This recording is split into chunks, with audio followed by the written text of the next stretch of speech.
I can confirm the UK will recognise the State of Palestine by the United Nations General Assembly in September.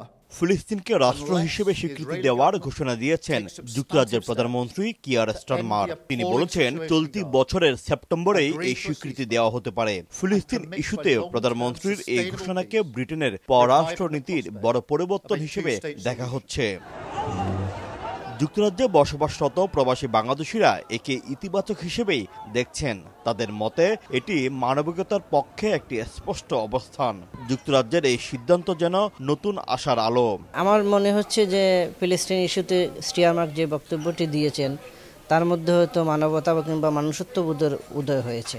আরও অনেক বছর আগেই ফিলিস্তিনিকে একটা স্বাধীন রাষ্ট্র ঘোষণা করে ফিলিস্তিনি জনগণকে তাদের স্বাধীনতা এবং সার্বভৌম এবং তাদেরকে মানবাধিকার ফিরিয়ে দেওয়ার এটা রাষ্ট্রের এবং পৃথিবীর সকল নেতাদের দায়িত্ব ছিল। গ্লোবাল পলিটিক্সে যখন আপনার ইংল্যান্ডকে অথবা ব্রিটিশদেরকে আমেরিকার সাথে অ্যালাইন করে কাজ করা লাগে, এরপরে ইসরায়েল একটা মেন ফ্যাক্টর এখানে ডিফ্যাক্টো কাজ করে।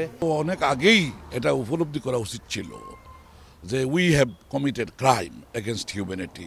যুক্তরাজ্যে ইসরায়েল বিরোধী জনমত নজর কাড়াহারে বেড়েছে।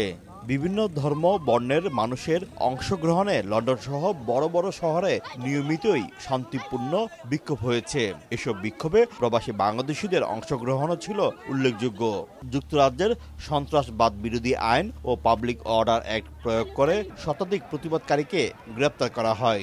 ইসরায়েলি আগ্রাসনের সময় যুক্তরাজ্যের নীরব ভূমিকারও সমালোচনা করছেন অনেকে। অবশেষে ফিলিস্তিন ইস্যুতে চাপের মুখে অনেকটাই নমনীয় হয়েছে যুক্তরাজ্য সরকার। তারা তাদের দীর্ঘদিনের কঠোর অবস্থান থেকে সরে এসে দাঁড়িয়েছে। এটি শুধু একটি রাজনৈতিক বার্তা নয়, বিশ্বের কূটনৈতিক পরিমণ্ডলের নতুন সমীকরণও বটে। শোয়েব কবির, সময় সংবাদ, লন্ডন।